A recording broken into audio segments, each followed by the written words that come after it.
Central conicoid देख रहे थे अपन 3 डायमेंशनल कोऑर्डिनेट ज्योमेट्री के अंदर। उसके अंदर अपन ने लास्ट नियामक गोला कल देखा था। उसी के आगे कुछ क्वेश्चन हैं, उनको देखते हैं। जैसे एक क्वेश्चन है कि ये एक लाइन की इक्वेशन है, ठीक है। दो समतलों का समीकरण ज्ञात करना है जो इस लाइन से गुजरते हैं, ठीक है। और इस सेंट्रल कॉनिकॉइड को क्या करते हैं, स्पर्श करते हैं। इस सेंट्रल कॉनिकॉइड को स्पर्श करते हैं और इस लाइन से गुजरते हैं। ऐसे दो समतल का समीकरण ज्ञात करना है, ठीक है। तो इस लाइन से इसका प्रूफ देखिए।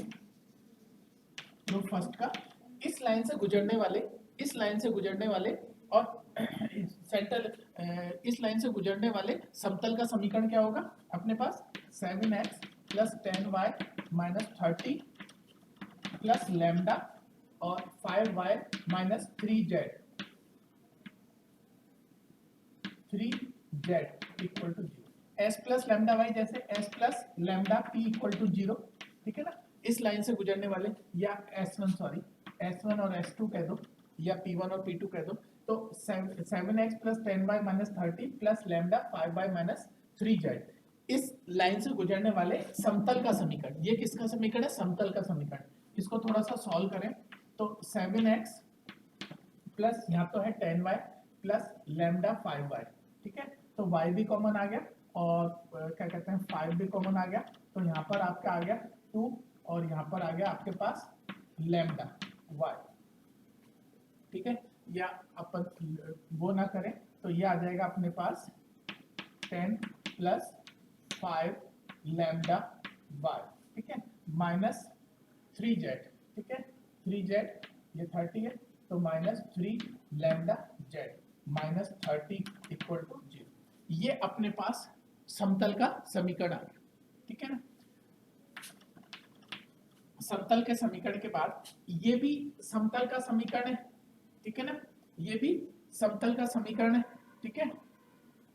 और बिंदु ले लेते हैं, मान लीजिए अल्फा बीटा गामा, जहां पर ये इस सेंट्रल कॉनिकॉइड को स्पर्श करता है, ठीक है ना। उस बिंदु पर इस सेंट्रल कॉनिकॉइड के स्पर्श तल का समीकरण क्या होगा?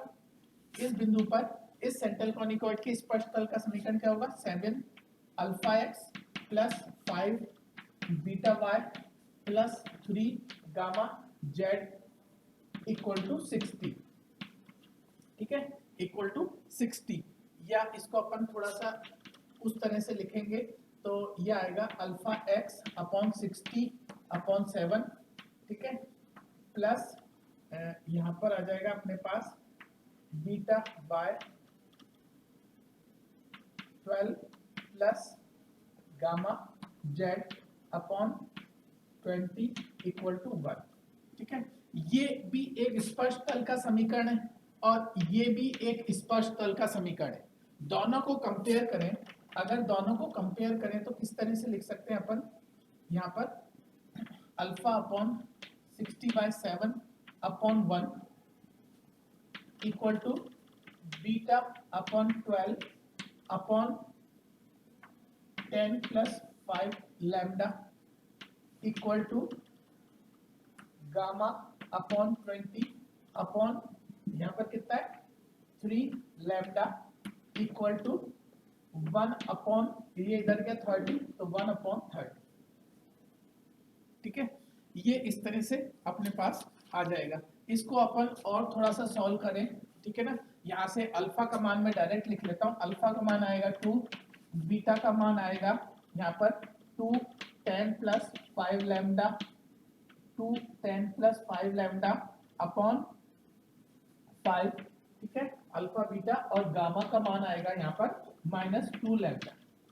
ये तीनों मान आ गए, अल्फा बीटा और गामा। ये तीनों मान चूंकि सेंट्रल कॉनिक ये पॉइंट जो है वो सेंट्रल कॉनिकॉइड को सेटिस्फाइड करेगा। इसका मतलब 7 alpha square + 7 beta square + 5 beta square + 3 gamma square = 60। ये पॉइंट जो है इस सेंट्रल कॉनिकॉइड को सेटिस्फाइड करेगा। अब यहाँ पर अल्फा बीटा गामा का मान यहाँ रख दे तो यहाँ पर आएगा अपने पास 7 2 का स्क्वायर प्लस 5 बीटा यानी 2 10 + 5 लैम्डा अपॉन 5 का 5 लैम्डा का square plus 3 gamma minus 2 lambda का स्क्वायर इक्वल टू 60।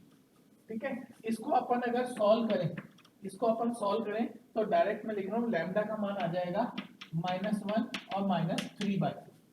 लैम्डा का मान आ जाएगा -1 और -3/2। ठीक है, ये दोनों मान, ये मान जब लैम्डा का मान -1 और -3/2 इसके अंदर रखेंगे, है ना, इस इक्वेशन में रखेंगे अपन, समतल की इक्वेशन में, तो अपने पास क्या आएगा रिजल्ट, अपने पास दो रिजल्ट आएंगे। एक तो 7x plus 5y plus 3z minus 30 equal to 0, एक तो ये आ जाएगा।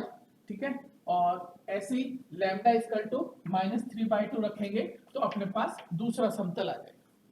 ठीक है, तो क्वेश्चन क्या था कि इस लाइन से गुजरने वाले समतल का समीकरण ज्ञात कीजिए जो कि इस सेंट्रल कॉनिकॉइड को स्पर्श करता है, इस सेंट्रल कॉनिकॉइड को स्पर्श करता है, ऐसे अपन को समतल का इक्वेशन निकालना है। तो अपने पास क्या था कि इस लाइन से गुजरने वाले समतल का समीकरण s plus lambda p equal to 0, इसको सॉल्व किया तो ये आया। ठीक है, ये समतल का समीकरण। मान लीजिए ये समतल इस सेंट्रल कॉनिकॉइड को अल्फा बीटा गामा पॉइंट पर स्पर्श करता है। ठीक है, इस पॉइंट पर इस का स्पर्श तल का समीकरण क्या आएगा, वो ये आएगा स्पर्श तल का समीकरण। अब ये समीकरण और ये समीकरण दोनों स्पर्श तल के समीकरण हैं, दोनों को कंपेयर किया। ठीक है, उससे अल्फा बीटा और गामा का मान निकाला। ये अल्फा बीटा गामा का मान निकालने के बाद इस ये पॉइंट पर अपन को स्पर्श तल का समीकरण निकाला है, इसका मतलब है ये पॉइंट इस सेंट्रल कॉनिकॉइड को भी सेटिस्फाइड करेगा। तो 7 alpha square 5 beta square 3 gamma square equal to 60। अब यहाँ पर अल्फा बीटा और गामा का मान यहाँ जो अपन ने निकाला था वो यहाँ रखा। ठीक है, उसको सॉल्व किया तो आपके पास लैम्डा के दो मान आए, एक तो -1 और एक -3/2। ठीक है, ये दोनों मान जब इसके अंदर एक एक करके रखेंगे तो अपने पास दो समतल के समीकरण आ जाएंगे, ऐसे समतल के समीकरण जो इस लाइन से गुजरते हैं और इस सेंट्रल कॉनिकॉइड को स्पर्श करते हैं। ठीक है, वो दो समतल के समीकरण अपने पास आ जाएंगे। और देखिए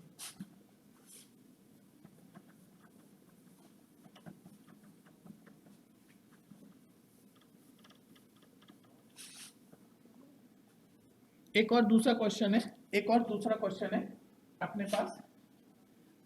एक क्वेश्चन क्या है कि ये दीर्घवृत्त अपन को दे रखा है, ये अपन को दीर्घवृत्त देखा है x square upon a square plus y square upon b square plus z square upon c square equal to 1। ठीक है ना, ये दीर्घवृत्त, इसके अंदर क्वेश्चन दीर्घवृत्त का एक स्पर्श तल, दीर्घवृत्त का एक स्पर्श तल जो कि x axis y axis z axis निर्देशांक एक्सिस को कहां पर ABC तीन बिंदुओं पर काटता है। ठीक है ना, तीन निर्देशांकी बिंदुओं पर मिलता है। सिद्ध कीजिए कि ABC त्रिभुज ABC के केंद्रक, त्रिभुज ABC के केंद्रक का बिंदुपथ, केंद्रक का बिंदुपथ ये होता है, केंद्रक का बिंदुपथ ये होता है। ये एक दीर्घवृत्त है, इस दीर्घवृत्त का स्पर्श तल है, वो स्पर्श तल निर्देशांक अक्षों को ABC पर मिलता है। ठीक है ना, तब त्रिभुज के केंद्रक का बिंदुपथ, ठीक है, वो ये होता है। ये प्रूव कर, देखिए प्रूफ, इसका प्रूफ क्या है कि अपने पास Lx plus My plus Mz equal to P इसका स्पर्श तल है, इसका स्पर्श तल है जो कि निर्देशांकों को ABC पर मिलता है। ठीक है ना, तब a square L square plus B square M square plus C square N square equal to P square, तब अपने पास ये रिजल्ट आएगा। यदि ये निर्देशांकों को ABC पर मिलता है तो ABC के कोऑर्डिनेट क्या होंगे अपने पास, P अपॉन L,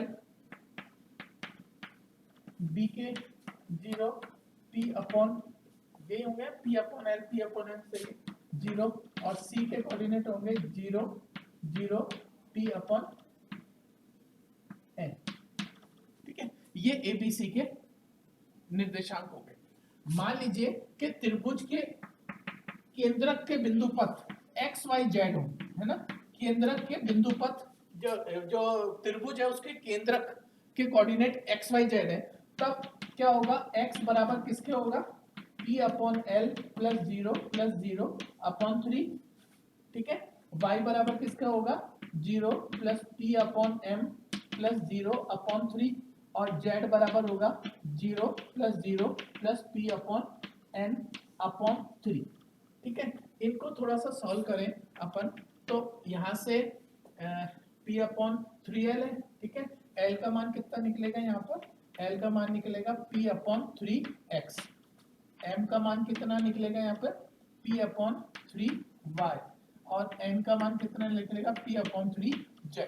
ये l m n का मान यहाँ रख दें, ये l m n का मान यहाँ रख दें, तब आपके पास क्या आएगा, मैं डायरेक्ट लिख देता हूँ, आपके पास ये आएगा, आप इसके मान रखेंगे तो a square upon X square plus B square upon Y square plus C square upon Z square equal to 9 p square और a square l square b square m square plus c square n square, ठीक है।